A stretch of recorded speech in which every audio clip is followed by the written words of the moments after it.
Dernier quart d'heure de Smart Bourse. Chaque soir, c'est le quart d'heure thématique. Et une fois par mois, nous faisons le point sur les dernières actualités au sein de l'industrie ETF avec les équipes d'Altéis et le directeur des investissements d'Altéis, Olivier Maltès, qui est à mes côtés en plateau. Bonsoir, Olivier. Bonsoir, Grégoire. Merci beaucoup d'être là. Merci de nous apporter tout ce matériel, si je puis dire, chaque mois pour bien comprendre comment ce marché des ETF fonctionne. On va parler des flux, on va parler des lancements de nouveaux produits. Alors, vous avez magnifiquement teasé ce rendez-vous. Je vous en remercie sur les réseaux, Olivier. Donc, j'ai retenu 21, 4, 32. Voilà, c'est les trois chiffres clés ou les trois chiffres mystères de cette interview avec vous. Commençons par dévoiler peut-être le premier des chiffres mystères. Donc, 21, c'est 21 milliards de souscriptions sur le mois de novembre sur le côté, sur les marchés des ETF en Europe, globalement. Donc, 21, c'est relativement faible, puisque la moyenne sur l'année, c'est 29 milliards par mois. Après 2 mois très forts. Après 2 mois très forts, oui. Puis je dis c'est relativement faible, mais 21 milliards, c'est quand même très très fort. Puisque depuis le début de l'année, on est à environ 320 milliards de collecte. Et on ramène ça sur l'année entière, l'année dernière, 2024, qui était la meilleure année jamais vue sur la collecte des ETF et qui était qu'à 255 milliards. Donc voilà, on s'habitue, en fait, on a des mauvaises habitudes. On s'attend à avoir toujours des gros chiffres, mais 21 milliards, c'est quand même solide. Mais c'est vrai que c'est en dessous de la moyenne, globalement, de ce qu'on a pu observer pendant toute l'année 2025. Bon, au cours de ce mois de novembre, toutes les classes d'actifs, tous les sous-jacents ont collecté, c'est ça? On est en collecte positive sur toutes les classes d'actifs. On a 14 milliards sur les actions, donc c'est toujours majoritairement actions, ça c'est régulier. 5 milliards sur les obligations, et donc là on est dans la moyenne mensuelle, donc c'est plutôt sur le côté action que c'est un petit peu moins collecté que d'habitude. 1 milliard sur les matières premières, donc relativement faible. Si on s'arrête sur les matières premières, c'est hors argent essentiellement, 600 millions pour l'or, 350 pour l'argent globalement. Le pétrole, c'est globalement flat sur l'ensemble du mois. Donc, c'est vraiment hors argent. Et on le sait, en matière première, c'est rarement un via de collecte via les ETF. C'est arrivé, on a eu un ou 2 mois, notamment sur l'or, assez important. Mais voilà, et en tout cas, donc là, c'est vraiment tout ce qui est or et argent. Ce qui est vraiment métaux précieux qui collectent tout globalement. Et puis bien vu d'ailleurs pour ceux qui ont souscrit à des ETF liés à l'or et à l'argent, ce sont 2 métaux qui battent des records encore au moment où on se parle. Du côté des actions, qu'est-ce qui a dominé en termes d'intérêt dans l'univers des actions mondiales, Olivier? Alors là, il y a une petite surprise. Alors sur le côté souscription, c'est grosse capitalisation mondiale, donc ça c'est classique. Ensuite, c'est les 2 zones qui sont un peu marqueurs quand même de cette année. Donc à la fois les marchés émergents, qui restent quand même très très forts et qui ont eu des flux relativement importants sur toute l'année, et donc y compris au mois de novembre. Les grandes capitalisations aussi européennes, donc il y a eu un retour de l'Europe plusieurs fois dans l'année, et donc sur le mois de novembre, des grosses capitalisations. Et ensuite, Japon et Suisse, dans les zones émergentes, qui ont le plus collecté, qui ont porté l'intérêt sur les ETF. Donc la surprise, c'est qu'en décollecte, on a les actions américaines, que ce soit sur les grosses capitalisations et sur les petites capitalisations, les small cap. Donc globalement, une décollecte sur les marchés américains via les ETF, ce qui est là aussi relativement rare. C'est pas le premier mois que ça arrive, mais c'est quand même pas la tendance en général. Donc une décollecte sur les parties US. Côté secteur tech et télécom, donc prise de profit globalement sur le mois de novembre, et l'immobilier aussi. Donc ça, c'est plus fréquent, notamment quand il y a des tensions un peu sur les taux, qu'il y ait des décollectes côté ETF sur les actions liées au marché de l'immobilier. Mais voilà, tech et télécom, qui sont 2 secteurs qui ont bien marché quand même tout au long de l'année. On peut mettre ça sur le compte de prise de profit? Certainement. Oui, certainement. Et puis bon, on le sait, il y a des moments, des doutes, notamment sur la tech. Le mois de novembre a été un moment de doute. Et dans les secteurs télécom, je crois qu'il y a Meta aussi, qui est entre... qui est donc du coup, c'est plus tech. Ça bouge aussi fortement avec l'IA globalement. Donc certainement des doutes un peu et des prises de profit sur le mois de novembre. Peut-être avant Nvidia aussi, qui a publié relativement... Bien sûr, 26 novembre, c'était fin novembre. Du coup, ça a dû jouer potentiellement sur les prises de profit. On a eu un mois de novembre, là aussi, avec des mouvements autour de l'obligataire.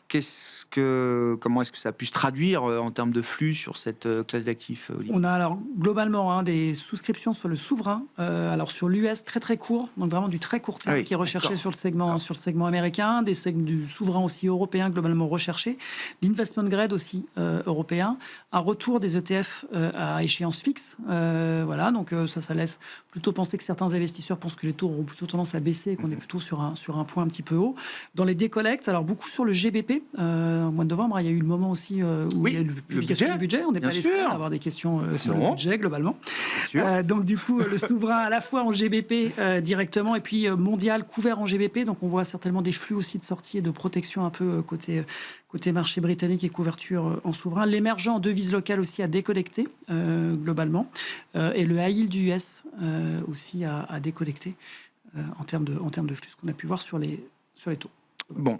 On évoque à nouveau régulièrement avec vous la thématique ESG. Alors, on est loin de l'engouement qu'on avait pu connaître il y a quelques années. Le mois d'octobre avait été un mois très fort. Très fort, un bon réveil. Qui, visiblement, reste pour l'instant une parenthèse. Exactement, parce que là, 4%, donc c'est le 4. Ah, c'est l'autre chiffre mystère. Ouais. Fil rouge. Non, mais 4%, du coup, c'est la pourcentage des flux des ETF qui ont été vers les ETF ESG. Donc, c'est très, très faible. Globalement, c'est un net ralentissement sur ce mois par rapport au réveil qu'on avait pu voir en octobre et espérer, du coup, en poursuite. Si on regarde entre ETF actions et ETF obligataires, on a des rachats globalement sur la partie ESG des ETF actions et une collecte environ, donc 18% des flux sur l'obligataire qui ont été vers les flux ESG. On voit un net ralentissement encore globalement sur le côté ESG en termes et des émetteurs qui sortent moins de produits tournés vers l'ESG. On en parlera peut-être. On en parlera tout à l'heure. Des produits. Oui, ça revient un peu. Ça reste revient quand même, voilà. Et notamment, globalement, il y a quand même des émetteurs, notamment français, qui continuent à être relativement importants, d'insister.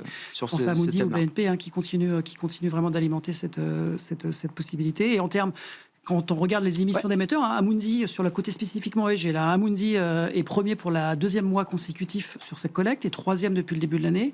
BNP se met sixième et deuxième globalement depuis le début de l'année. C'est BlackRock qui se met cinquième en termes de collecte sur le mois de novembre et qui est premier depuis le début de l'année. Ce qu'on peut noter, c'est JP Morgan qui avait été globalement relativement important sur le ESG, qui là fait presque 1,5 milliard, 1,4 milliard de rachats spécifiquement sur l'ESG ce mois-ci et qui se met à la 14e place des flux depuis le début de l'année. Donc une vraie baisse, compliqué par rapport à JP Morgan sur le côté vraiment ESG. La dynamique n'est pas exactement la même forcément. Même aux États-Unis, premier. Oui. Et puis aux États-Unis, oui. Non, mais par rapport aux flux globaux sur les ETF, j'entends. On arrive à avoir des flux un peu différents sur le ESG parce que des maisons ont des spécificités quand même. Je pense à BNP par exemple, qui a une spécificité vraiment très ESG. Donc on arrive à avoir des choses un peu différentes en termes d'émetteurs sur les flux. Alors que dans l'univers global. BlackRock, toujours premier, donc toujours premier ce mois-ci, toujours premier sur le début de l'année. Et puis là, une forte collecte quand même globalement, parce que supérieure à leur part de marché. Ça, c'est à noter, quand on a une part de marché aussi importante. C'est toujours ça paraît facile, mais c'est, à mon avis, pas si facile d'arriver à collecter globalement. Amundi est à la deuxième place globalement sur le mois de novembre et fait une très très forte collecte, puisque c'est plus de 20% des flux, donc c'est un très bon mois de novembre pour Amundi. DWS se met en troisième position, donc là, on retrouve par rapport aux encours, BlackRock, Amundi, DWS, le tiercé dans l'ordre, j'ai envie de dire, parce que c'est en lien vraiment avec leurs encours. Quand on regarde sur qui a gagné, qui a perdu une place, UBS, globalement, a gagné une place parmi les 10 plus gros émetteurs d'ETF. Et il y avait un peu une lutte entre UBS et Vanguard globalement, en termes d'encours. Et donc, ils arrivent à prendre un peu d'avance par rapport à Vanguard sur cette année. C'est un peu le match dans le match, parce que c'est toujours les trois premiers sont quand même, les places sont prises et c'est très compliqué d'imaginer un changement à court terme, voire même moyen terme. Mais après, donc du coup, on regarde sur les places un peu en dessous. Et donc là, UBS fait un bon mois globalement. Il y avait donc 4% de collecte pour les ETF ESG, c'est aussi 4% de collecte pour les ETF actifs en novembre. Exactement, donc là c'est relativement faible aussi. Ce qu'on a pu voir sur toute l'année, c'était plutôt de l'ordre de 8, donc c'est environ la moitié en termes de flux qui ont été vers les ETF actifs.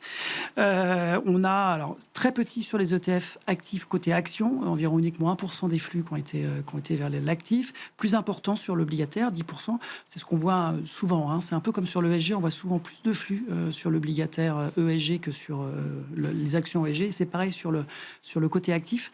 Et là, donc globalement, je le rappelle, en termes d'encours, on est en gros à 3% des ETF actions qui sont en actif, un peu plus, 3-4 sur le côté obligataire qui sont en actif. Donc ça reste très très faible.